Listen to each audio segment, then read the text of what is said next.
Today I want to talk about suffering, since worldwide, globally, we seem to be engaging suffering and reacting to suffering, and good or bad, we're in it, and this is where we're at. And whether it's COVID or racism or whatever it is that is triggering suffering, um, globally, humanity is wrestling with some form of suffering. And even when we're isolated within and we're even having to be wrestling with our past, it may even trigger suffering that we need to look at and understand.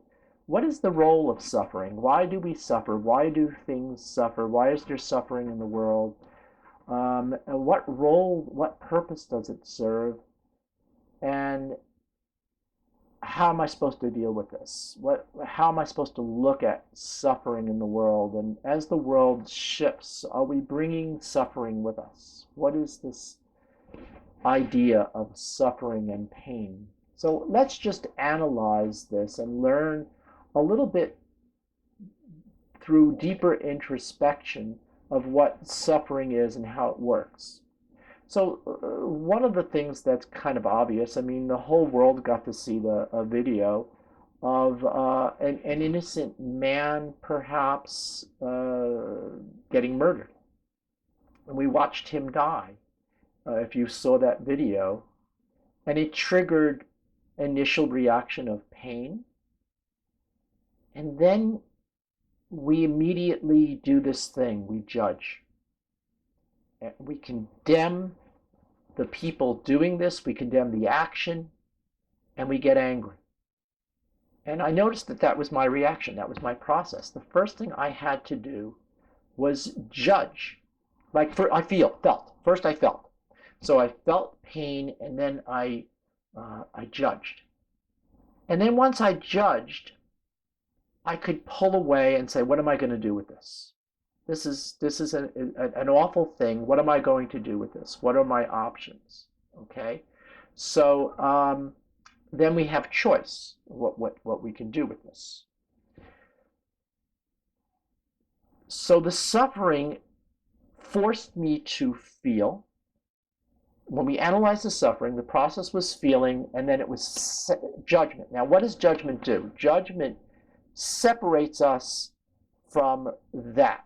So let's say I'm looking at something that's so horrible that I don't want to identify with being that. And if I'm experiencing it, it's part of my world. So it's a little close to home if I'm experiencing it. Even if I'm just watching it on my cell phone, I'm experiencing that at that moment. And so the proximity to me is too close. So what I have to do is create separateness to be safe. So I jump into ego and separate it by judging. That's the purpose of this judgment. And it could be a flash. It doesn't have to be a prolonged judgment. We could get stuck in judgment. We could get stuck in that condemnation, in that anger that results from that condemnation. And that's maybe what's happening. Maybe there's some purpose to that, because look at what's happening. It's creating change. But we don't have to do that. It's just a reaction. It's part of the process. The judgment's purpose is to separate us. And once we're separate, we feel safe, you see? We feel, okay, I'm not that. That's not me.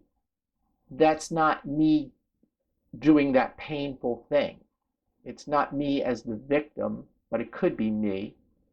But it's more the horror of the action, the murderer, the offender that I'm separating from. Okay, that's the part that doesn't feel good. So that's the part that's threatening. So I separate from the offending nature of what it is that's creating suffering. And once I'm separate from that, I can breathe, and I have options then. So I can stay in judgment, and carry the torch of judgment and activate action based on that. Or I can move out of ego state, and I'm someone that practices mindfulness, so I don't like to be in judgment, because the dilemma of judgment is this. And racism is a beautiful example of explaining the dilemma of judgment.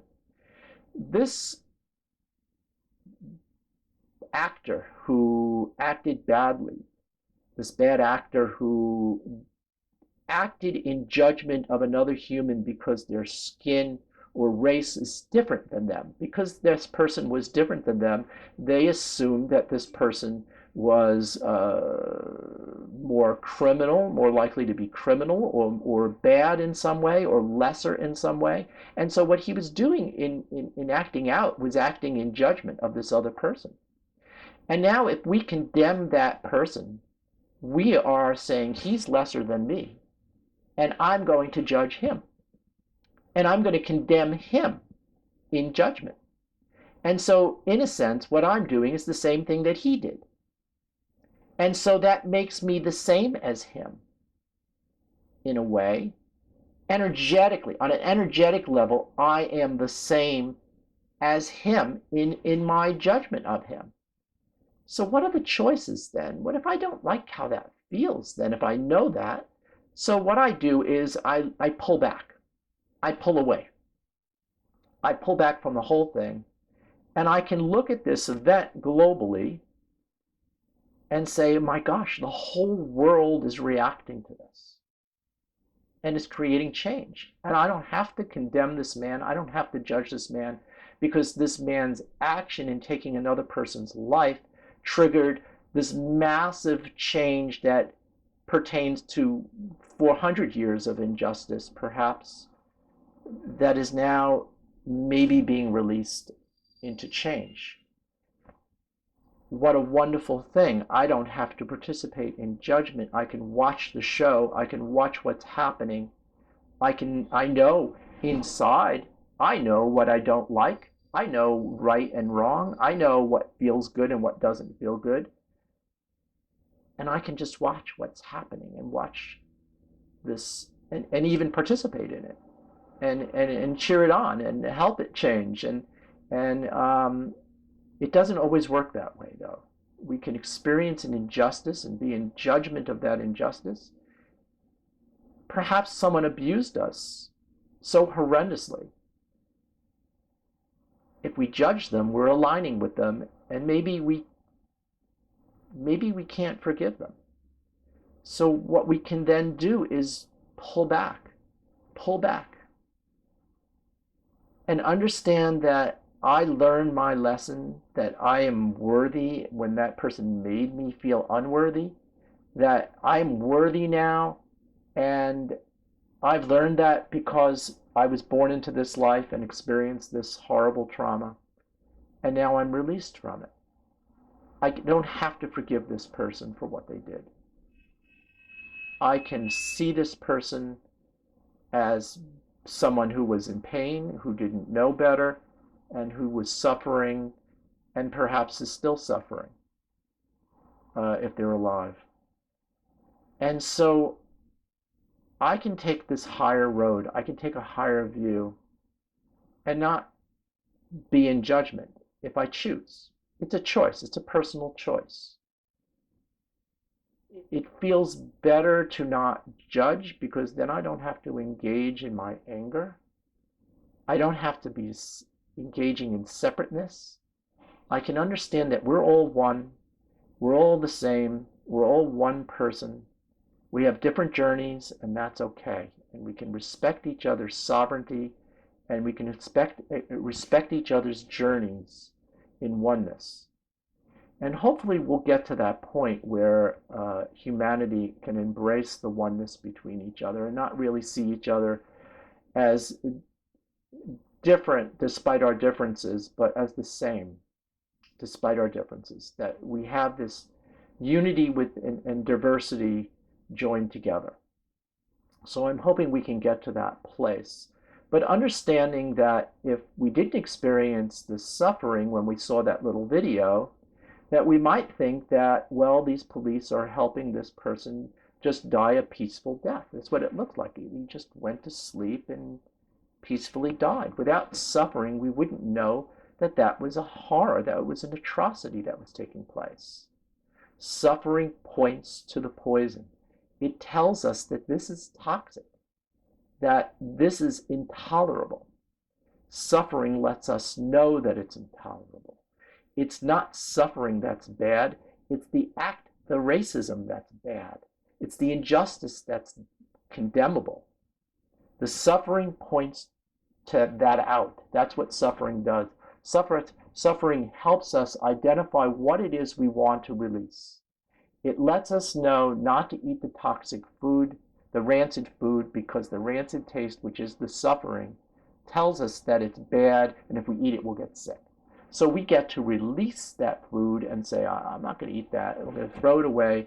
And maybe that's what we need to do with these toxic events, is say, okay, let's look at them, let's learn from them, let's change what needs to be changed, and then let's release it. And let all that toxicity go. And I think that's what we're doing globally. I think what we're doing globally is we're really allowing all of the racism and injustice to come to the surface right now. That's what we're doing. We're allowing it. And we're feeling it. And we're judging it a little bit. That's what we're doing. But we're also doing something about it. And in some cases, it's recanting itself and recasting itself in a different light. And that's wonderful. We're watching that transformation happen. And so as this shift takes place, more and more, and it deepens as we go further, we can see the role that suffering is acting as a catalyst, as a necessary catalyst. And it's helping us evolve. It's helping the planet evolve. It's helping humanity evolve. And we can't be without suffering. Suffering is essential. Suffering, in a way, is sacred because it helps us ascend to a higher consciousness. A higher view is to be without racism. That's a higher consciousness. And if all of humanity lifts beyond that, then all of humanity is raising its consciousness. And that's all because it was triggered by suffering. And so suffering in that case has a role in which it's sacred. I hope you like this video. Like it if you do, and you can see it on my YouTube channel.